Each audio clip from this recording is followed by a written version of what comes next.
enjoyed a long holiday weekend. It's good to see everyone here. Today I'm joined by John Kirby, who is the National Security Council Coordinator for Strategic Communications. I got to get that right. And he's happy to take a few questions. I know there's been some news out there in his world. So, Kirby, why don't you take it away? Thank you, Karine. Just a couple things at the top, everybody. I think you saw this morning that the administration announced important policy changes with respect to anti-personnel landmines. After conducting a comprehensive policy review, the United States is now joining the vast majority of countries around the world in committing to limit the use of anti-personnel landmines. The use of these weapons put more civilians at risk of being injured by unexploded mines, including children, long after the fighting has stopped, and the President believes strongly that we need to curtail their use worldwide. So this new commitment will align U.S. policy outside of the Korean Peninsula with the key requirements of the Ottawa Convention. That's the international treaty that prohibits the use, the stockpiling, the production, and the transfer of these weapons. The United States is the world's single largest financial supporter of steps to mitigate the harmful consequences of landmines and explosive remnants of war all around the world. Since 1993, the United States has provided over $4.2 billion in aid to over 100 countries for conventional weapons destruction programs. And I'm happy to take questions on that a little bit later. The last thing I just want to open up with is I think you know the President is preparing for his next trip. This will be to Germany for the G7 and then on to Madrid for the NATO summit. He came into office with the express purpose of revitalizing and reinforcing our allies, our alliances, and our partnerships around the world, and that's exactly what he's done with the G7 and with NATO. His leadership and diplomacy elevated these partnerships as central to meeting the biggest challenges of our time and advanced our shared values to define the decades to come. He has been unafraid to use the convening power of the United States, which is still ample, still relevant, still viable. The free world has demonstrated incredible unity and resolve to advance three key objectives that I think you're going to see are essential to this trip. And we're going to get some time a little bit later on in the week to preview the trip with more detail. But I'll just tell you, these are the three overarching objectives the President has. One, reinforcing our unwavering support of a democratic, sovereign, and prosperous Ukraine and holding Russia accountable for its war of aggression. Two, managing the disruptions in the global economy, including energy and food prices that are caused by this war of aggression that are impacting families all over the world, including here at home. And three, charting an affirmative vision for the world in which democracies can deliver and that we are confident will win over autocratic and corrupt visions. Again, we'll have more to share later in the week, including a background call I think we're going to be doing here in the next day or so, and you guys will all get an invitation to that. So with that, we'll take some questions. Thanks, John. What can you tell us about this second American who appears to have died in combat in Ukraine? Don't know a whole lot, but I think you saw the State Department has confirmed that another American citizen has been killed in the fighting in Ukraine, and I'd point you to State for more details on that. Obviously, at the outset, our hearts go out to the family, which are clearly enduring an incredible grief here. Again, we want to stress that this is not the place or the time for Americans to go to Ukraine. It is a war. And if you want to help the people of Ukraine, there's a whole lot of other better options to do that than going and putting yourself in harm's way in the middle of that war. The President said yesterday that he speaks to Volodymyr Zelensky 3 or 4 times a week. Is that accurate, or is that a bit of hyperbole? We only get a readout of their conversations once every couple of weeks. He speaks to Mr. Zelensky on a routine, regular basis. And I couldn't sit here and give you the exact count. This is the beginning of week 3 for me here. But he speaks to the President Zelensky on a very routine, regular basis. And I would add, it's not just the President. The Department of Defense, the Department of State, the Secretary of State, Secretary of Defense speak with their counterparts, again, on a routine, regular basis. Chairman of the Joint Chiefs, try this again using syllables. The Chairman of the Joint Chiefs of Staff talks to his counterpart regularly, too. And there's an awful lot, and I would go so far as to say almost daily, conversation with the Ukrainians at lower staff levels at both DOD and the Department of State. April? Hi, John. Hey, April. 2 questions. Going back to Ukraine, could you talk about the implications of the grains issue that's heightening in Ukraine as the president of Ukraine talked to the AU about it, the African Union about it, and also the repercussions of what happened in Texas on a national security front when it comes to basically calling President Biden the acting president. So I'm going to come back to you on the second one because I'm not completely sure I understand the question. But on the first one, let me just do the grain one first. We've talked about this before.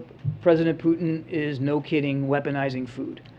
Let's just call it what it is. He's weaponizing food. He's got an essential blockade there in the Black Sea so that nothing can leave by sea, and that's, of course, how Ukraine has historically gotten its grain to markets. And so the president's working with leaders around the world to see if there's other overland ways we can do that. And he's exploring a range of options. He's keeping an open mind about how that would look. And there's lots of other of our partners, particularly in Europe, who also want to see that done. So there's a lot of work being done here. But as I said, I think the other day, last week, we know time is not on our side. I mean, this grain is a perishable commodity, so we want to get it out as fast as we can. Yeah. And on the second question, on the national security front, especially as we're seeing what's happening with the January 6th committee, what does it do on the national security front for Texas to make those strong statements about the 2020 election? I'm afraid I didn't see the comments. Can you elucidate? The Texas Republican platform, I think is what she's referring No, I don't, thank you, no. They're rejecting the president. What's happening is they're saying the president is acting president. The state of Texas. I'm sorry. Okay, yep, I did. I'm sorry. I Look, can take that one too. On the national security front. there's, okay, cool. Yeah. on the national security front, I mean, look, the president is the democratically elected commander-in-chief of this country.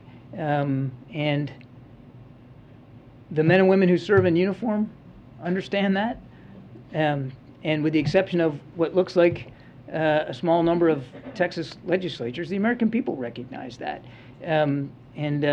He has the authority, he has the power, he has the responsibility to defend this country. And the things that we're talking about today, whether it's landmine use or grain shipments or assisting Ukraine, is all about our national security, and the president is charged with preserving and maintaining that national security. And it, again, with the exception of a small number of folks there in Texas, the American people recognize that and understand that. John, what do you make of the Kremlin saying that the Americans captured in Ukraine aren't covered under the Geneva Convention protections for prisoners of war? Yeah, we've seen the comments by Mr. Peskov with respect to this, not ruling out certain protections. I would tell you a couple of things. One, we still are trying to learn more about these two individuals.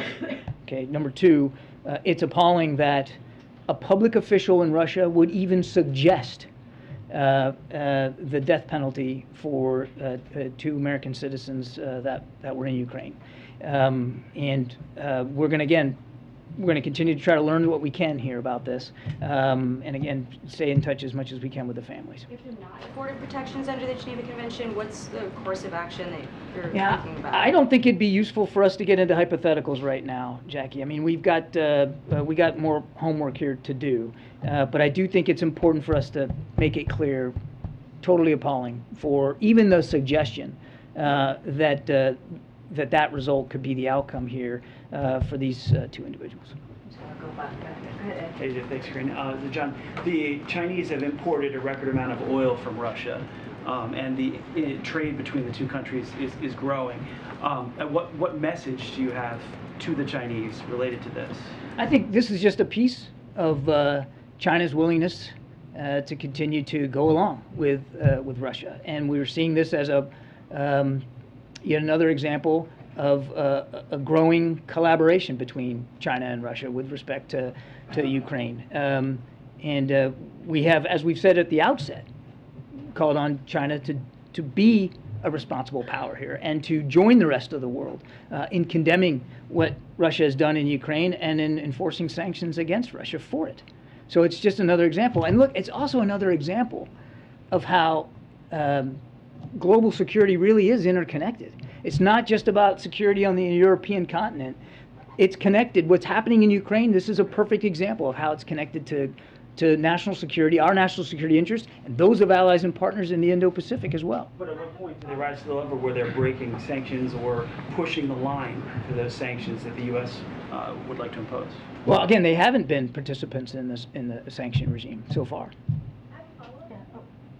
Go ahead, you do the follow-up. Thanks, John. Also, India has been buying a lot of the Russian oil that the Europeans aren't buying. So how does the administration keep financial pressure on Russia? And what does this say about U.S.-Indian relations that Prime Minister Modi is making these purchases? India is also a very key strategic partner in the Indo-Pacific region. And there's many ways that partnership represents itself both in defense and security, economic as well. I think we'll let Indian leaders speak to their economic policies. What I can just tell you is we value this bilateral relationship with India, and we continue to want, obviously every country has to make their decisions for themselves. These are sovereign decisions, but we want as much pressure put internationally on Russia as possible. There needs to be, just last point, there needs to be costs and consequences for what Mr. Putin is doing. Anything will President Biden be asking G7 leaders to do next week to bring down the cost of energy and bring down the cost of food? I'm not going to get ahead of the agenda too much today. We'll have more to talk about the trip in the next day or so with more specifics. So I'm not really prepared today to go into too much detail.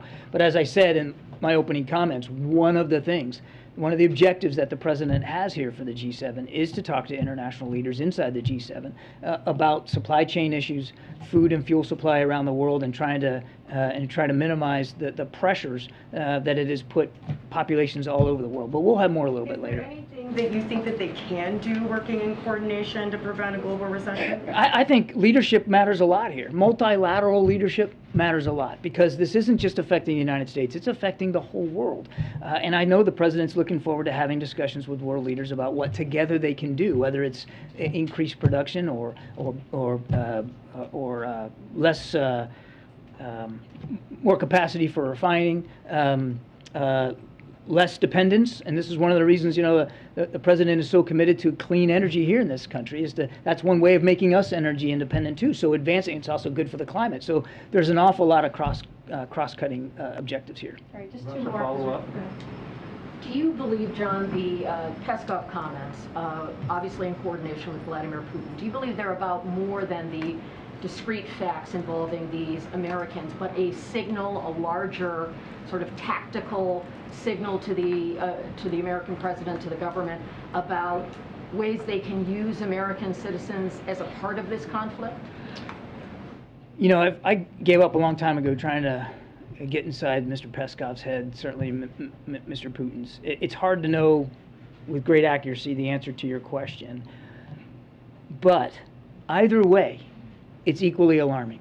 Whether they actually mean what they're saying here and that this could be an outcome, that they could levy a death penalty against 2 Americans that were fighting in Ukraine, or that they just feel it's a responsible thing for a major power to do, to talk about doing this as a way of signaling the President of the United States and the American people. Either one of them is equally alarming, and that's why, again, we find it appalling.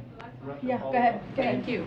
John, why the United States is trying to block the African countries to work with Russia? There is a discussion going on right now at the Senate that the United States is trying to force basically the African countries not to work with Russia. I don't know if you're aware, Russia have relation with many African countries, and Angola is one of them, and many other countries. But right now, it looks like there is a discussion going on at the Senate that the United States is trying to make African countries not to work with Russia. In the beginning, President Biden said that he will work with all nations, Europe, Asia, and even African countries diplomatically. Why don't let the African countries decide who to work with instead of just impose them not to work with, for example, Russia? Yeah, I can't speak for the discussions that are going on in the Senate about this, but you kind of answered the question yourself when you went back to what the president has long said about his foreign policy objectives and goals. Look, he respects and understands that sovereign nations make sovereign decisions.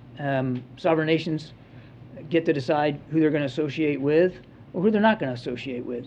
He understands that. He also understands, and I think has been very clear with leaders around the world, that there needs to be consequences for what Mr. Putin is doing in Ukraine. There needs to be costs. He needs to be held accountable for this unprovoked war of aggression.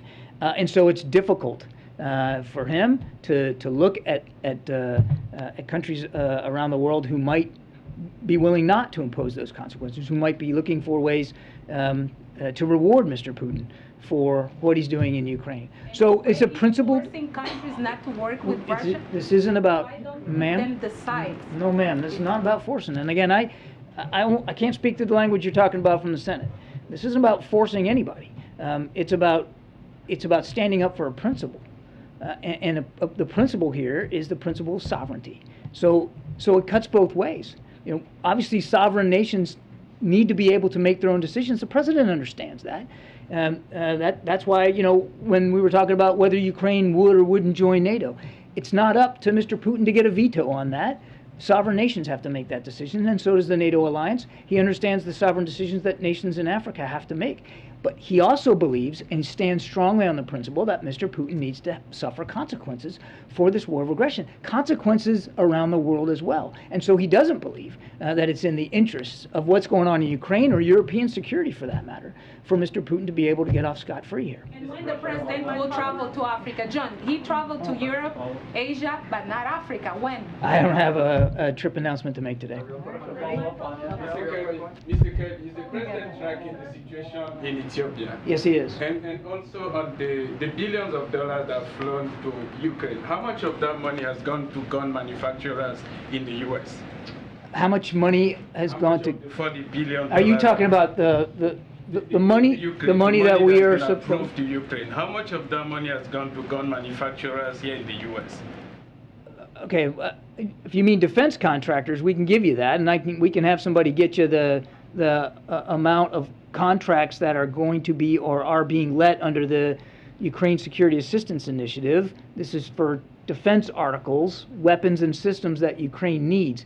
If you're asking me how many are going, you mean like firearm manufacturers here in the United States? Yes. How much of them, all the money that has gone to Ukraine, how much of that money actually goes to Ukraine? To the degree that we supply small arms and ammunition, right, to Ukraine, we can get you that figure. I don't have it handy, but that's small arms and ammunition, combat arms that they're using in the field. And, you know, we get caught up a lot talking about HIMARS, right? Long-range rocket systems and artillery systems and tanks and all that. All those big-ticket items that the Ukrainians say they need, and it's true they do. But what they'll also tell you is that the bullets and the small arms are making a big difference every single day, because the fighting in the Donbass is close combat. A lot of long-range fires, lots of artillery, no question. But it's a lot of small arms combat too. So we forget about that. It's an important set of defense articles and systems that we've been sending to Ukraine, and we're going to continue to do it for as long as we can. But as for the exact figures, I have to get that for you. President Biden's response to Israel that has been threatened by Russia. Thank you. All right, thanks. We don't have a lot of time, guys, because we have to leave at 1:45, I believe, for the president's local travel. Okay, so I have something really quick at the top, and then I'll take a question. So today, President Biden and First Lady are visiting a local COVID-19 vaccination clinic hosted by the DC Health to highlight the recent authorization and recommendation of COVID-19 vaccines for children under the age of 5. This weekend, the CDC formally recommended use of the COVID-19 vaccine for this age group following the FDA's authorization on June 17th. Marking a key milestone that ensures for the first time since the pandemic began that nearly every American can access protections from life-saving COVID-19 vaccines, including our youngest Americans aged 6 months and up.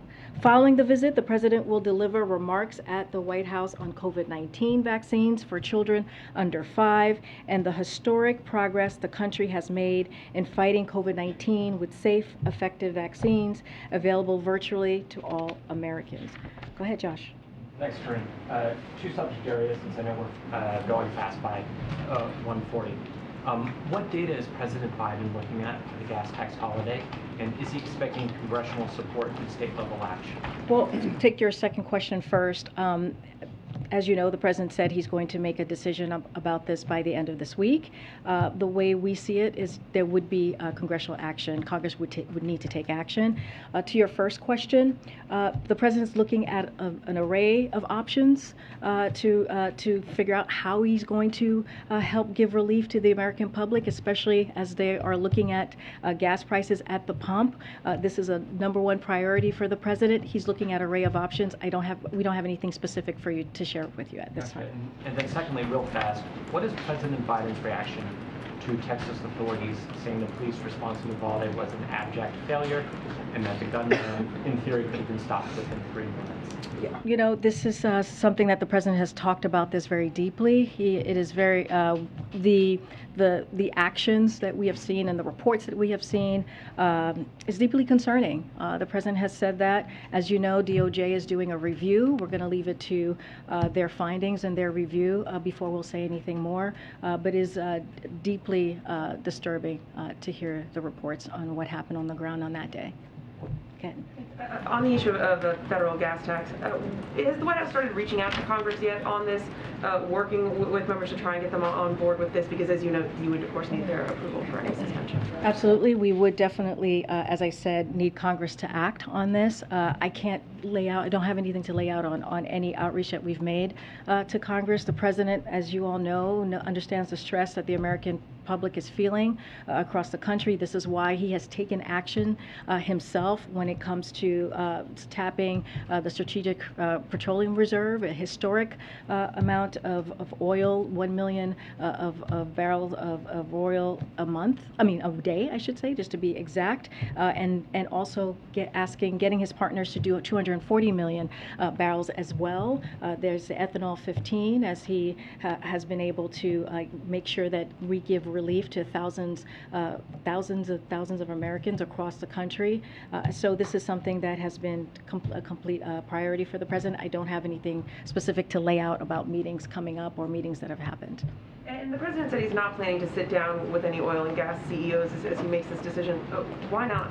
So as I can confirm here, I know it's been kind of been reported out there, Secretary Granholm is going to be meeting with the 7 CEOs on Thursday, this coming Thursday.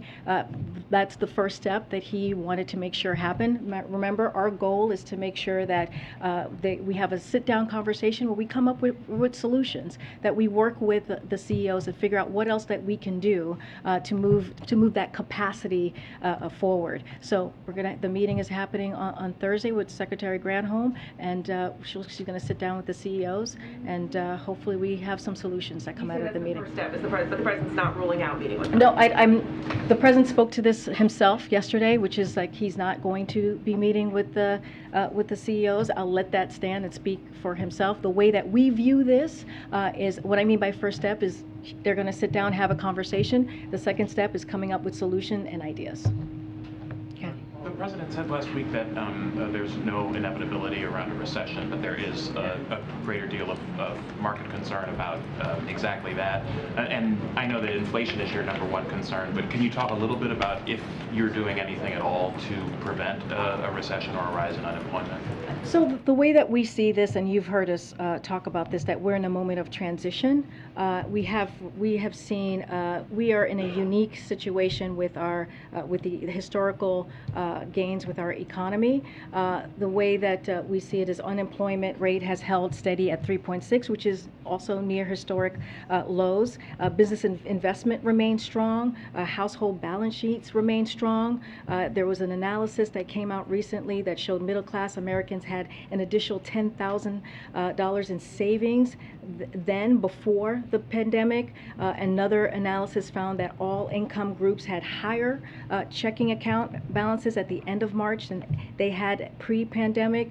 So we see that the strengths that our economic strength that we have seen from this past year, from the action that the president has taken with the American Rescue Plan, with what we have seen with the historical gains, that is going to help us deal with a recession. Right now, we don't see a recession. Right now, we're not in a recession right now. Right now, we're in a transition where we are going to go into a place of stable and steady growth, and that's going to be our focus. And just one more.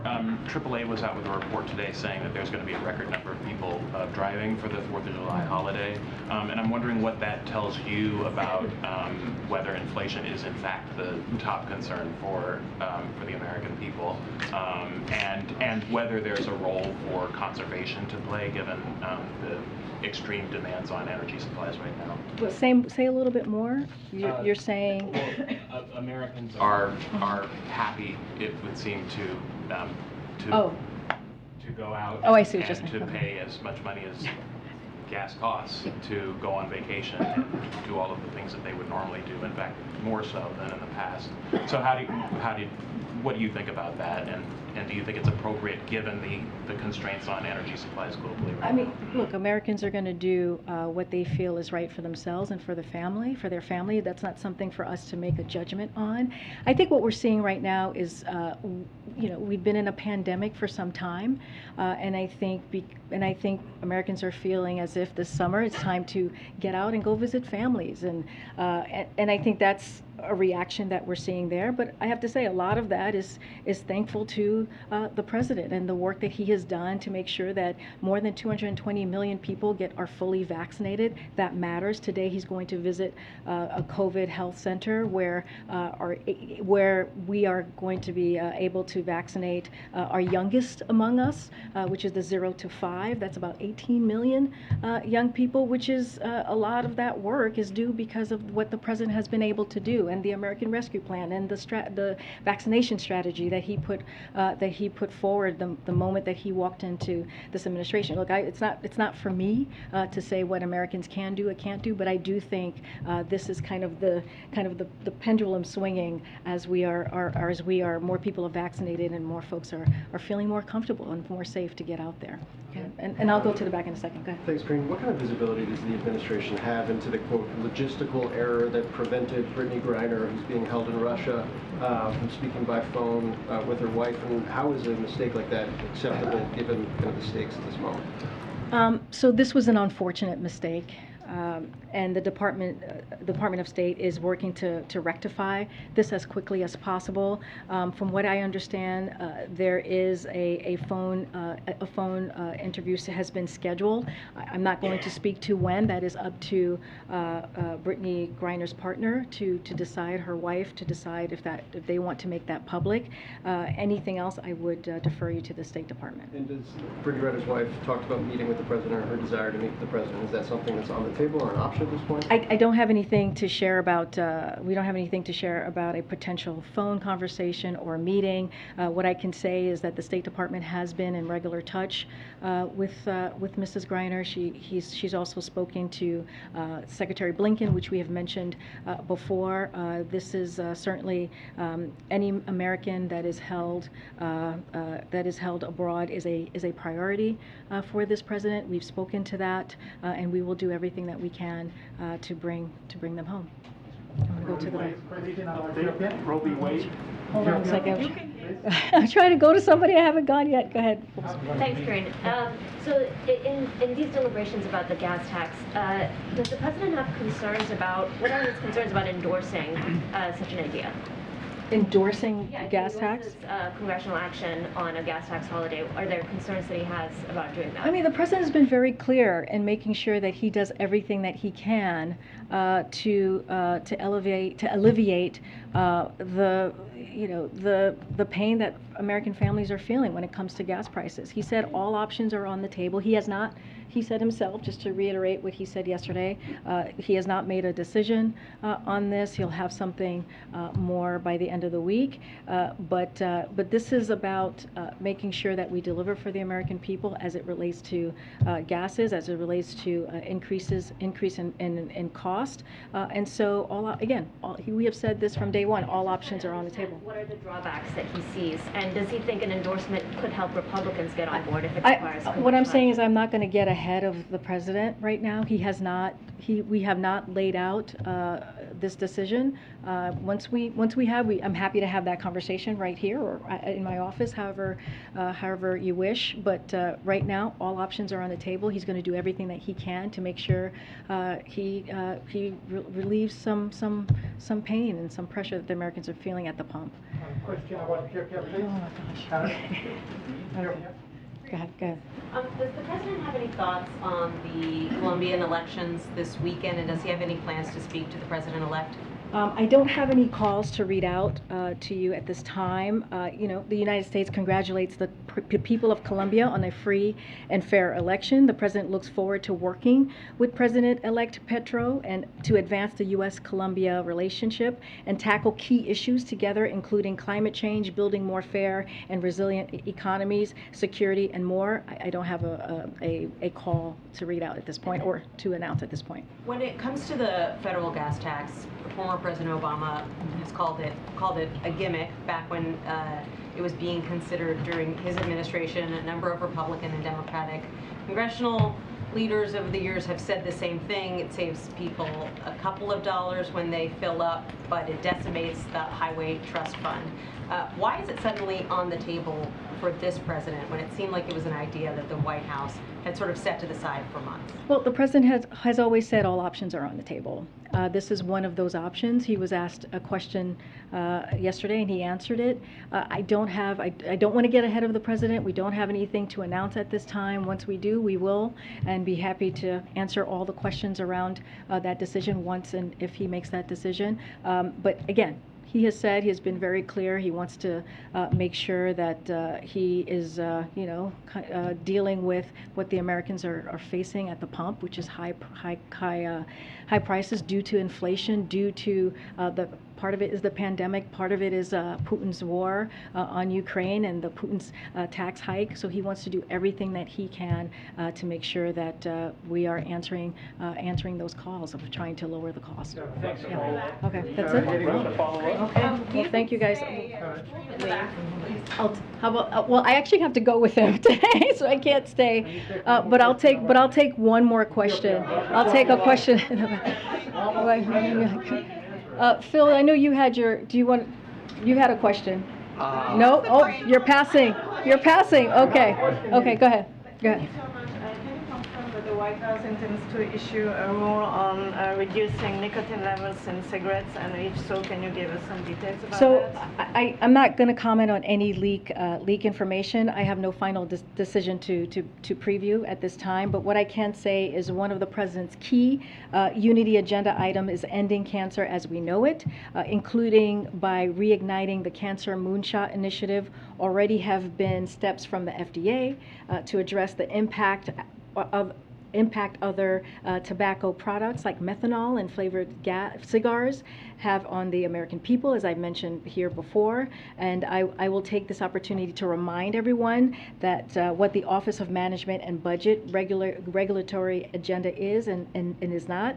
Agencies place on the regulatory agenda a list of all the proposed and final rules they are currently planning to issue in the months ahead. However, no policy decision has been made at this time, and I don't have anything else to preview for you at this time. Okay, we'll see you guys tomorrow.